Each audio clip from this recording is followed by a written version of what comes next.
House number 3 on Merhouse Street in the suburb of Willagee, Perth, Western Australia, was a rundown two-bedroom bungalow made of white brick.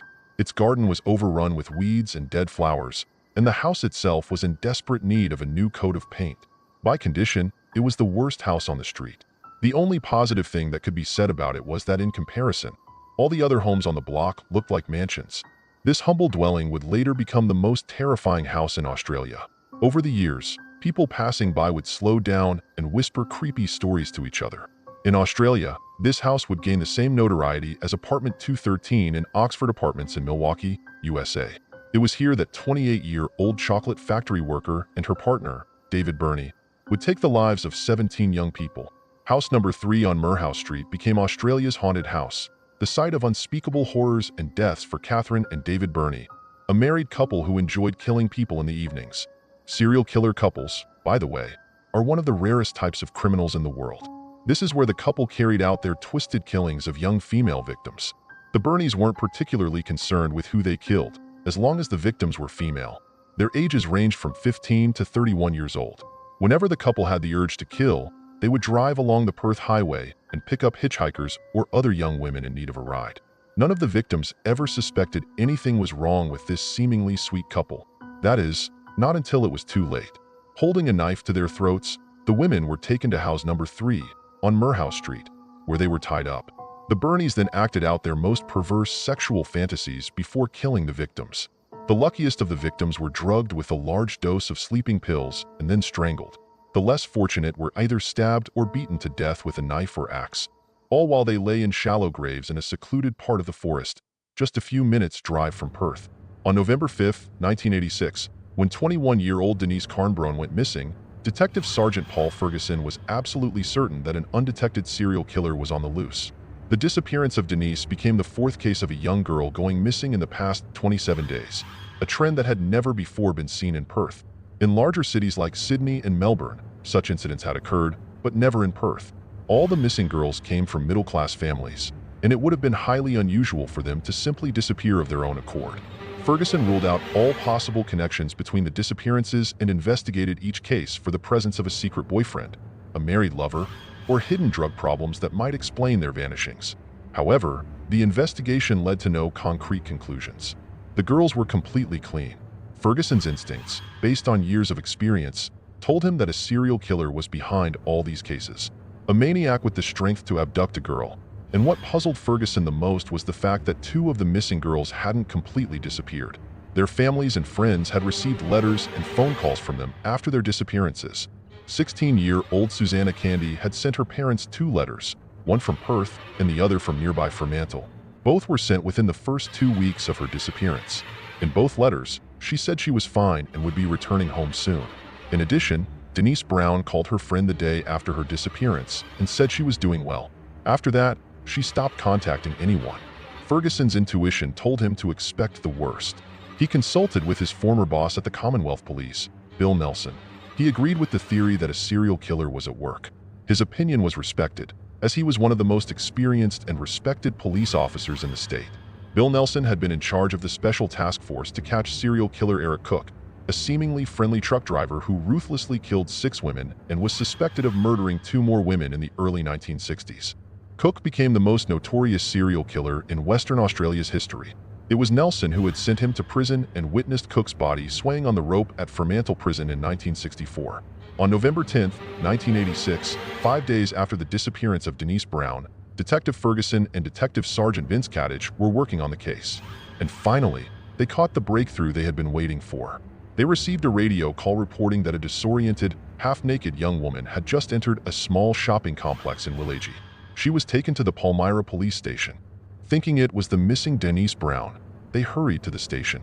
Instead of Denise, however, they were met by a 16-year-old girl who told them a very unusual story. The frightened girl said that the previous evening she had been abducted at knife point by a man and a woman who asked her where she was going while she was walking near her home in the fashionable neighborhood of Nedlands. She was taken to Willowdy's home where the pair ripped off her clothes and chained her to a bed by her arms and legs. She said the man then raped her several times while the woman watched. The couple recounted injecting cocaine into the head of the man's penis. The next morning the man went to work. The woman untied the girl and had her call her parents and told them she was staying with friends and that she was okay. She realized writing down the number she called from. When the woman left the bedroom to open the door for the drug dealer to come in, the girl saw an open window and got out of the house. She was able to provide police with a comprehensive description of her captors, as well as their phone number and the address of the house. When she told detectives Ferguson and Kadich that she was forced to call her parents, they immediately realized that the same couple might be involved in the kidnapping of two other young girls who had also called their parents after the disappearance. The detectives had little doubt that if the kidnappers had allowed the girl to see their faces and the house where they lived, it almost certainly meant that they were going to kill her when they had played their sadistic games. Most likely the pair had already pulled off something like this before, and they already had more than one innocently ruined life on their shield. The girl led a squad of armed detectives to a dilapidated white brick house on Morehouse Street. No one was home. Two detectives hid behind a van that was parked in the driveway and later apprehended a very nervous and tense Catherine Margaret Birney as she was returning home. She told detectives where they could look for her husband. A few minutes later, the detectives were near the place of employment of David John Birney, who worked as a laborer at a parts warehouse. The Birneys categorically denied the girl's accusation. Instead, they claimed that she had voluntarily gone to their home to smoke marijuana. Birney admitted to having sex with the girl, but claimed he did not rape her. A search of their home revealed the girl's bag and a pack of cigarettes, which the girl had thoughtfully hidden in the false ceiling as proof that she had indeed been in the house. However, there was little evidence to confirm the rape or connect Birney to the disappearances of other girls. Detectives knew they needed a confession to confirm their suspicions, so Fergus Sanakadic hoped that during the intense interrogation, one of the Birney brothers would at least admit to raping young girls. Ferguson and Kadich interrogated Birney separately. The first to break was David. That evening, after 7 o'clock, Sergeant Kadich said to David Birney half-jokingly, almost referring to the missing persons, "It's getting dark. You'd better grab a shovel and dig them up." To his surprise, Birney responded, "All right, there are only 4 of them." The detective couldn't believe his ears. When Catherine was told about her lover's confession, she also gave in. Both Birney brothers agreed to show the police where the bodies were buried. The place was not far from the city. Sometimes it seemed as though David Birney had gone mad. He calmly spoke with the officers while directing a convoy of cars from the Capital District toward the State Reserve to the north of the city. Birney was very relaxed. He chatted casually and talked so much that he missed the necessary turn. He told the officers to turn around and drive back. Finally, as he peered into the darkness, David Birney recognized a trail leading into the pine forest. After driving another 400 yards into the woods, Birney ordered them to stop. He pointed to a sand mound and said, "Dig here." A few minutes later, the police unearthed the body of Denise Karen Brown, who had been reported missing 5 days earlier. The perimeter of the burial site was guarded, while Birney directed the convoy south to a picnic area called Glon Eagle. After driving for about half an hour, Birney once again led the officers down a narrow trail into the forest. On a slope, about 40 yards from the road, the police discovered the decomposing body of 22-year-old Mary Frances Nielsen, who had been missing since October 6th. Another kilometer down the road, David Birney pointed to the burial site of 15-year-old Suzanne Candy, who had been missing since October 19th. Detective Sergeant Kadich was struck by the fact that neither of the Birney spouses showed any emotions or discomfort while the police were digging up the bodies. In any case, they seemed to enjoy being the center of attention as they pointed the police to the graves they had dug. Then, Catherine Birney said it was her turn. She wanted to point out the location of the next grave herself. At the indicated spot, she and her husband had buried 31-year-old Nolene Patterson, whom they had kidnapped and murdered on October 30th. Catherine Birney made an effort to explain to the police that she had disliked Nolene from the moment she and David had kidnapped her. She was glad the girl was dead. When she pointed to the grave, she managed to spit on it. She was very proud of herself for finding the grave in the dark, without any help. It seemed as though she didn't want all the credit to go solely to her husband, David Birney. As they left the burial site, David Birney said to Detective Kadich what a senseless loss of a young life. The detective had absolutely no doubt that if the young girl had not escaped earlier that same day, the murders would have continued.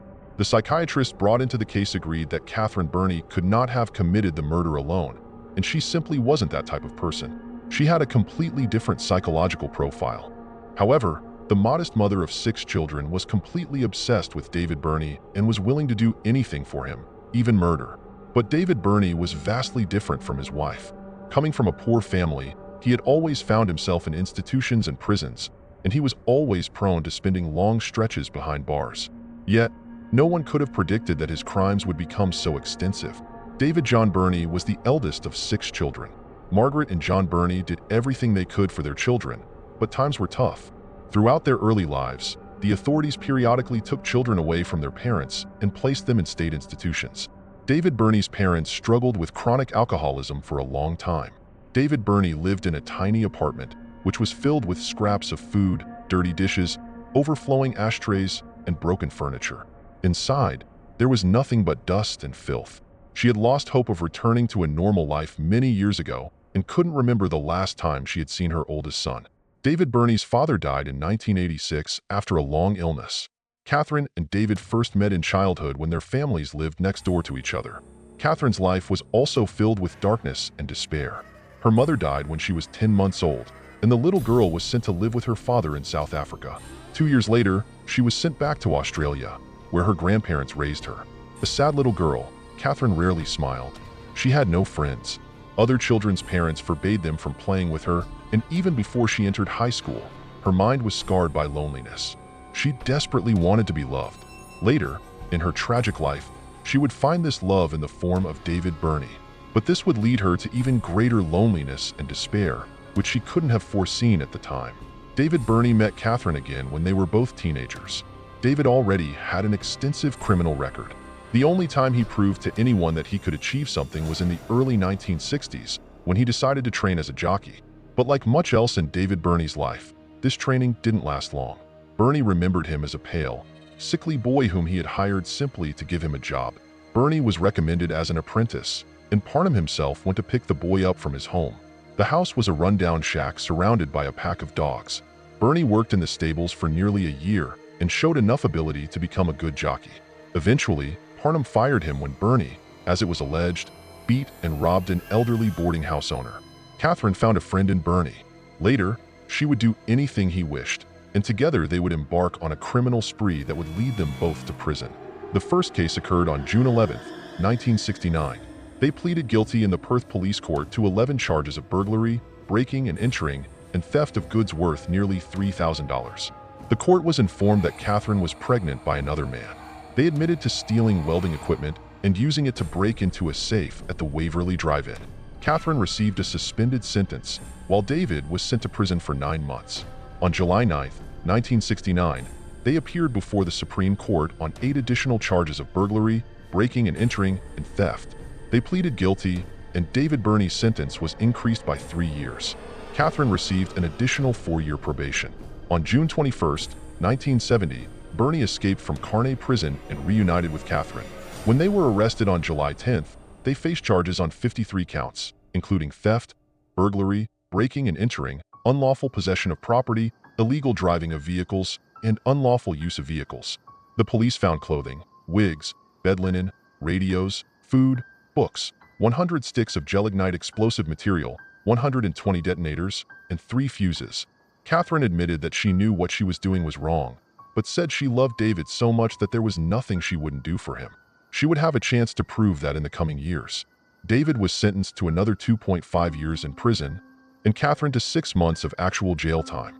Social workers took her newborn child and kept him until her release. A few months after being released from prison and away from the corrupting influence of David Birney, Catherine found work as a maid in a family in Fremantle. It seemed that, for the first time in her life, this thin young woman found happiness. Donald McLaughlin, the son of the family she worked for, fell in love with her. On May 31, 1972, they married. This happened just on Catherine's 21st birthday. Soon after, she gave birth to their first of 6 children. They named the boy Little Donnie after his father. 7 months later, Donnie died. He was crushed to death by a car in front of his own mother, Catherine. Psychiatrists later pondered the significance of this tragedy and the horrors of the future. Meanwhile, the marriage to Donald was not a happy one. Catherine longed for David Birney. No one was surprised when she decided to divorce. The family lived in a public housing commission house in the working-class suburb of Victoria Park. Catherine had to pull her unemployed husband Donald, their 6 children, her own father and uncle. Their dwelling was more like a pigsty. Catherine found no outlet for herself, not in the children, not in the house. There was never enough money for food. One day she called Donald and told him she wasn't coming home again. She decided once and for all to return to David Birney.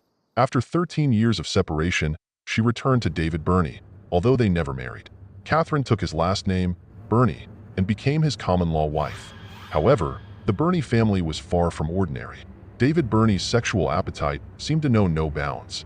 James Birney, David's younger brother, had been living with the couple for some time after he was released from prison after serving 5 months for sexually assaulting his own niece. He told a reporter, "The 6-year-old set me up. You don't know how conniving they can be. When I got out of jail, I had nowhere to go, and I couldn't go back to my mother because I was beating her and there was a restraining order against me. My mom had a drinking problem, so David and Catherine let me move in with them. They weren't happy about it, and David kept saying he was going to kill me if anything went wrong." James added that David Birney had few friends. He was heavily into kinky sex and had a large collection of pornographic videos. "He must have sex 4 or 5 times a day," James said of his brother. "I saw him using a hypodermic injection of that stuff they use when they're going to stitch up a leg. It makes you anime. He was injecting that stuff into his penis and then having sex. He had many women, and there were constantly new women." The murders began in 1986. David and Catherine Birney had already tried everything sexually and were looking for new sensations. They discussed kidnapping and rape. Birney aroused his accomplice by telling her that she would experience incredible orgasms by watching him penetrate another bound woman with a gag in her mouth. Catherine believed him. The first opportunity to experience these unseen sensations came on October 6, 1986, when 22-year-old student Mary Nielsen came to the Birney house to buy car tires. She approached Birney while he was working in an auto parts warehouse, and he invited her to his home. He allegedly had a few tires from the warehouse at home, and the price would be much lower. Who would want to overpay if they could buy the same product cheaper? And Mary agreed. Mary was studying psychology at the University of Western Australia and worked part-time in a suburban delicatessen. She hoped to get a job as a consultant in the Department of Social Welfare. Her parents, who were both teachers at a technical college, were on vacation in the UK when their daughter disappeared. The last time Mary was seen was leaving the shops on Monday, October 6, 1986. She was heading to a lecture at the university, but she never showed up. Her Mitsubishi Galant sedan was found 6 days later in a parking lot by the river across from the police station. It was driven there by David Birney, who seemed to be taunting the police. When Maren Nielsen entered Birney's house, he pressed a knife to her throat, tied her up, gagged her, and chained her to the bed. Catherine Birney watched as her lover repeatedly raped the girl. During the act, she asked him questions about what excited him the most, so she would know what to do to arouse him. Catherine knew it wasn't just about what happened to Mary Nielsen. Eventually, she would have to die. However, she and David hadn't yet discussed this outcome. That same night, they took the girl to the Glen Eagles National Park, where Birney raped her again, then wrapped a nylon cord around her neck and slowly tightened it with the help of a tree branch. Mary Nielsen's body fell to his feet. Then, David Birney stabbed her with a knife and buried her in a shallow grave. He told Catherine that the stab wound would allow gases to escape as the body decomposed. He had read that in some book. The second murder came 2 weeks later when they kidnapped pretty 15-year-old Suzanne Candy as she tried to hitch a ride on the Sterling Highway in Claremont. An outstanding student at Hollywood High School, Suzanne lived at home in Nedlands with her parents, 2 brothers, and a sister. Her father was one of the top heroes in Western Australia. The Burns made her send letters to her family to assure them she was all right. But the family feared for Susanna's life and continued to search for her. The Birneys drove around for hours looking for their victim until they spotted Susanna.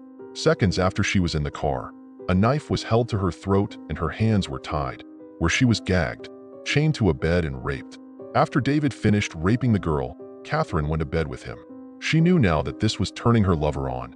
When they had quenched their lust, David tried to strangle the girl with a nylon cord, but she became hysterical and furious.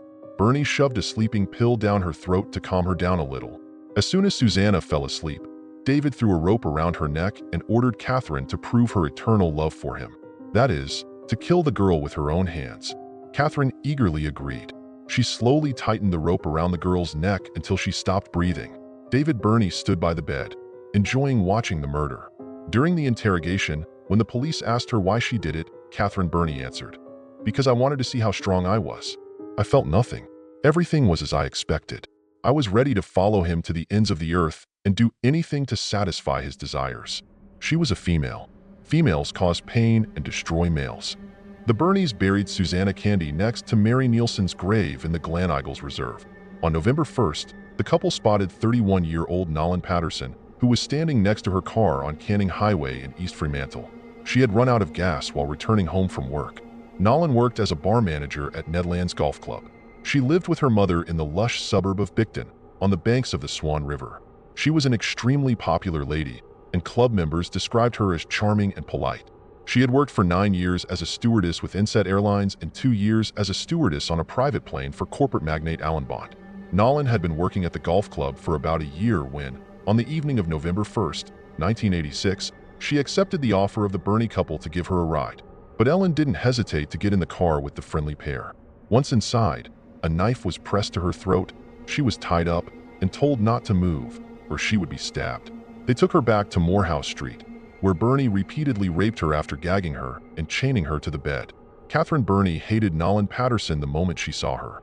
Beautiful, elegant, Nolan was exactly the kind of woman Catherine had always dreamed of being. Moreover, David himself was captivated by her.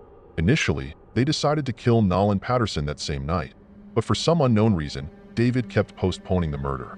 However, soon, Catherine realized the true reason for the delays and became enraged. She understood she was losing her man.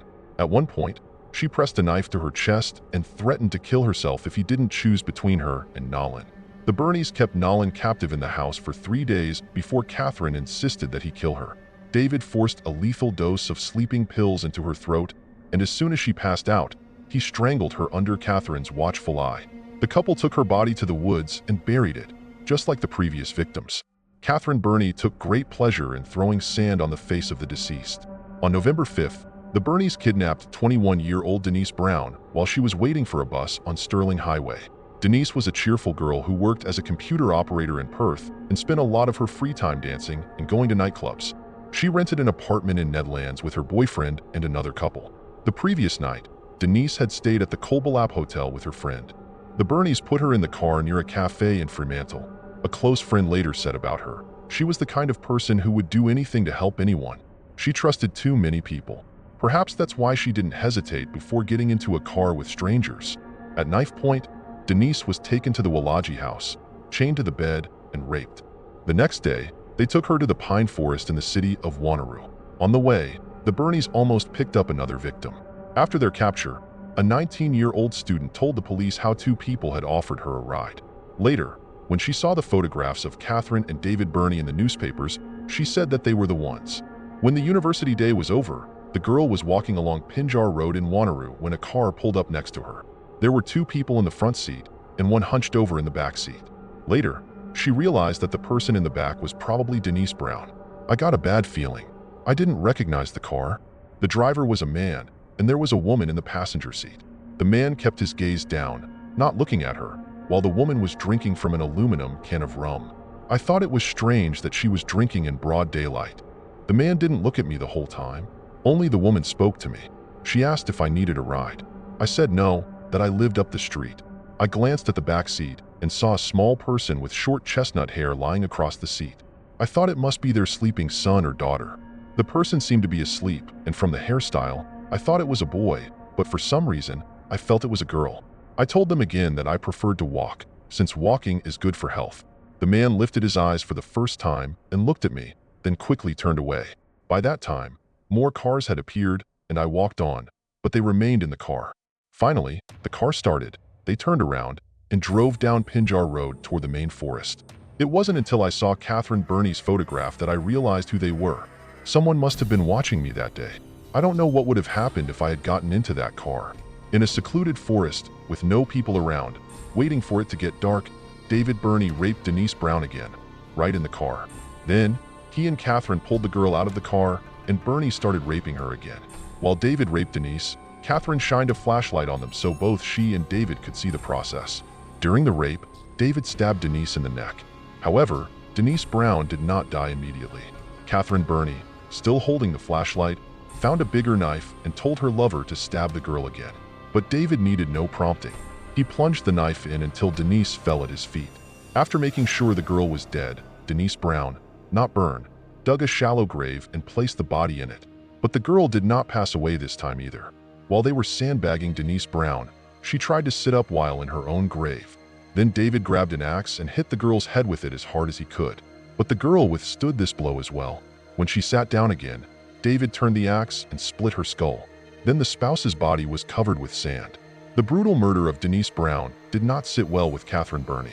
She loved the sex she and her husband had with their victims and had nothing against kidnapped women being strangled and stabbed to death. But after the last murder, she decided she couldn't go through it all again. Perhaps that's why she left their next victim, Kate Marr, untied in her bedroom and unsupervised. The girl was forced to call her parents and tell them she was staying at a friend's house. Catherine put a knife to her throat while David listened to the conversation on another phone in the house. The girl told her parents that she had gotten very drunk and decided to stay over. She had not previously been drinking at all, so she hoped her parents would suspect something wrong. However, the parents did not suspect anything, and just the next morning the Birneys acted as if it was a normal day for them. David had breakfast and went to work, leaving his wife and Kate Marr alone in the house.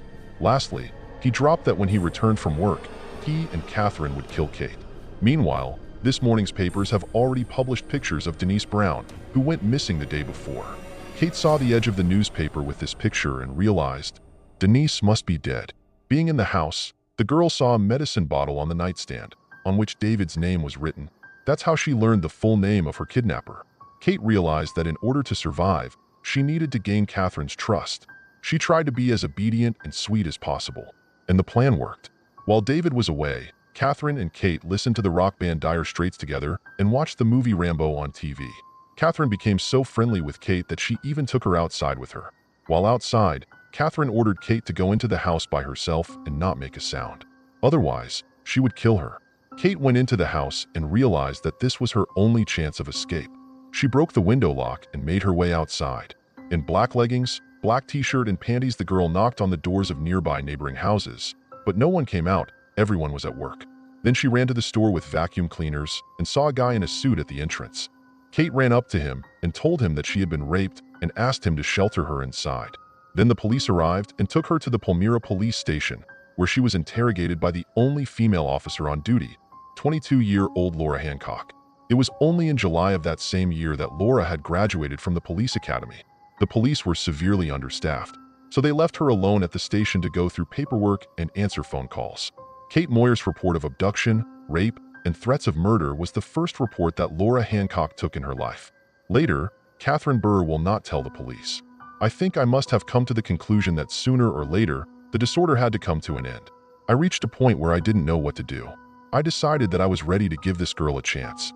I knew that David would kill her one way or another, and probably that very night. I was just tired of the murders. What if nothing happens soon? It will just go on, and it will never end. Somewhere deep in my mind, there was another fear. I was very afraid that I would have to witness another murder, like the murder of Denise Brown, the girl he killed with an axe. I wanted to avoid that at any cost. Deep down, I came to the thought that I didn't care anymore. Would the girl escape or not? When I found out the girl had escaped, I felt chills running down my spine.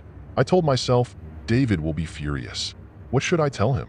David, you can't be furious.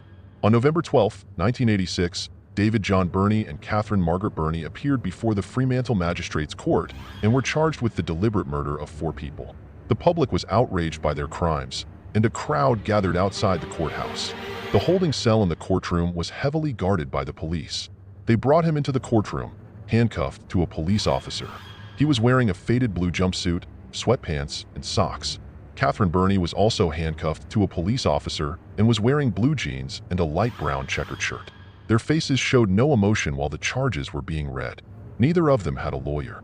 No motions were made, bail was officially denied, and the Birneys were taken into custody. When Catherine Birney was asked if she wanted to be held for 8 or 30 days before her next court appearance, Catherine Birney looked at her lover and said, "I'll leave when he leaves." On February 10, 1987, a huge crowd gathered outside the Perth Supreme Court. When the Birneys arrived in a prison van, the crowd screamed and demanded the reinstatement of the death penalty. "Hang the bastards," they shouted. "String them up." Under heavy police protection, the couple was escorted into holding cells. Bill Power, a police reporter who covered the Birneys' crimes and trial for the Perth Daily News, recalls the Birneys' appearance at the Perth Supreme Court as one of the most terrifying events in his career, and he remembers it so clearly as if it were yesterday. There was nothing particularly remarkable about David and Catherine Birney when they first appeared in court. When they were charged with multiple counts of serial murders that had ended the mysterious disappearances of young women on the quiet streets of Perth, Bill recalled. They were just an ordinary-looking couple you could meet at a gas station in a small town. David was a skinny little man, and Catherine was his unremarkable, slightly plump wife with a very sour face. Both were accompanied by police officers. David Birney was the first to appear at the top of the stairs leading from the holding cell, looking completely out of place in the majestic Perth Supreme Court. Looking around at the gathered police officers, court staff, and a huge contingent of journalists, while Catherine ascended the stairs into the courtroom, the thin little serial killer seemed quite captivating. But the absolute surprise, one no one was ready for, came when Catherine Birney appeared on the eucalyptus staircase. This staircase led to the place where the charges were to be read. If you've ever seen a wild cat run, imagine the same damn cat in the confined space of a narrow staircase. Catherine Birney struggled with the police officers and refused to let any of them touch her. She yelled and hurled various curses at them until she reached her place and saw her lover David. She calmed down. The unusualness of her behavior continued when David Birney stood before the judge and listened to the murder charges against him. Catherine Birney was allowed to sit on a small wooden bench behind him. While the judge read all the horrifying charges, David Birney stood still with his hands folded behind his back. "What I saw next, I'll remember for the rest of my life," recalled Bill Power. As the charges of abduction, rape, torture, and murder were read against him, Catherine Birney leaned forward, extended her right hand, and gently stroked the pad of David Birney's thumb while his hands were folded behind his back. Probably, never before had the Western Australia Supreme Court witnessed such a sincere confession of undying love on the defendant's bench. David Birney pleaded guilty to 4 counts of murder and 1 count of abduction and rape, thus sparing the families of his victims from the agony of a lengthy trial. "It's the least I could do," he told the detective. Catherine Birney was not required to speak in court, as her lawyer was awaiting a psychiatric evaluation to determine her mental competency. She was remanded in custody and was scheduled to appear in court later that month. "It was all over in a few minutes," recalled Bill Power. The once angelic Catherine, who had moments before displayed such selfless love, was now being dragged back down the wooden staircase to the prison van.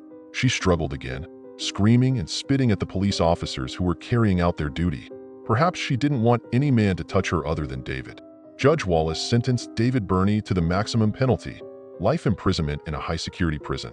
He added, "The law is not strong enough to express the horror of society in the face of this sadistic killer who tortured, raped, and murdered 4 women. In my opinion, David John Birney represents such a danger to society that he should never be released from prison." David stood in the dock as the sentence was read out. His defense returned when he was led into the prison van under heavy guard. As the furious crowd demanded his blood, David Birney blew them an air kiss. Catherine Margaret Birney, deemed mentally competent to stand trial, admitted her involvement in the murders. Her sentence was delivered on March 3, 1987, by the Perth Supreme Court. She stood in the dock, holding hands with David Birney, the man who led her down the path of torture, rape, and murder. They quietly chatted and smiled at each other as the court was told about their 35-day reign of terror. Sometimes she caressed and stroked his hand. The psychiatrist, the judge said, stated that Catherine Birney was completely dependent on David Birney and almost entirely vulnerable to his destructive influence. He said, "This is the worst case of personal dependence I have ever seen in my career." Without hesitation, Judge Wallace passed the same sentence on Catherine Birney as he did on David. He said, "In my opinion, you should never see David Birney again, and you will never be allowed to see him again." As Catherine was led out of the courtroom, the frail mother of 6 cast one last glance at the man who had so profoundly and destructively impacted her entire life. In prison, David Birney was repeatedly beaten. In late 1987, he attempted to take his own life. Eventually, he was transferred to the old death row cell at Fremantle Prison for his own safety. Over the following years, Birney rarely made headlines. In the first 4 years of their separation, they wrote more than 2,600 letters to each other, but they were denied the right to marry, call each other on the phone, or meet. In 1990, David Birney stated that the denial of these rights amounted to punishment exceeding what the law prescribed. He claimed that he and Catherine had been subjected to physical and psychological torture, and that the refusal to allow them contact with each other was an attempt to drive them to mental illness and suicide. In 1992, Leading detectives from the Crime Investigation Division granted David Birney the rare privilege of seeing the outside world when they drove him around Perth and its suburbs for 5 hours, hoping that he would confess to other murders he may have committed. There were suspicions that Birney was involved in more abductions and, as a result, the deaths of other people. Among them were the disappearances of Cheryl Renwig in May 1986 and Barbara Western in June of the same year. There were also speculations that David was connected to the disappearance of Lisa Marie Mott in 1980. However, this 5-hour journey yielded no confessions from David regarding other crimes. In 1993, David Birney's personal computer was confiscated from his prison cell after it was discovered that he had pornographic software installed on it. On January 22, 2000, Catherine Birney's first husband and father of her 6 children, Donald McLaughlin, suddenly passed away in the provincial town of Busselton. He was 59 years old. Catherine Birney applied to attend the funeral of her former husband, but her request was denied. Commenting on the decision of the Ministry of Justice to refuse her access to the funeral, the Premier of Western Australia, Richard Court, said, "As far as I know, Birney lost any rights to such privileges." Under Western Australian law, David and Catherine Birney would be eligible to apply for parole 20 years after committing their crimes. However, it is unlikely that any parole board would go against the recommendation of Justice Alice, who stated that these two should die behind bars. Kevin Prince, the acting Attorney General of Western Australia, stated that while the possibility of parole for Birney may be considered in 2007, he believes they will never be released unless they become too weak or frail. Concerns about David Birney's release were permanently put to rest at 4:30 a.m. on October 2, 2005, when 55-year-old David Birney was found hanged in his maximum security cell at Casuarina Prison in Perth. An investigation concluded that he had hung himself on a ventilation grill using a piece of cord. No signs of foul play were found on his body. Among the reasons cited for his suicide were the confiscation of his computer, denial of antidepressants, and the resulting depression. Other inmates were suspected, but a former prison staff member described him as a model prisoner who cared for injured animals. Catherine was prohibited from attending his funeral. Catherine Birney is currently held in the Banyup Women's Prison. In prison, she worked as a librarian and participated in a comedic musical performance of Nonsense. In 2007, her application for parole was rejected. The then Attorney General of Western Australia, Jim McGinty, stated that as long as he held office, Catherine Birney would not be released. Her case was set to be reviewed again in January 2010. However, on March 14, 2009, the new Attorney General of Western Australia, Christian Porter, decided, at the request of the victims' families, that Catherine would remain in prison for life. This decision made her the third Australian whose case materials marked them as never to be released. Her appeal against this decision was rejected by Porter in March 2010. Catherine's fourth application for parole was denied in 2016. In 2016, the last surviving victim of the Birney family, Kate Moyer, began a campaign to repeal Western Australia's laws that automatically placed convicted prisoners on parole every 3 years. In 2017, Catherine Birney's youngest son, Peter, called for her execution. He claimed that his relationship with Catherine had led to him being attacked. Peter supports Kate Moyer's campaign.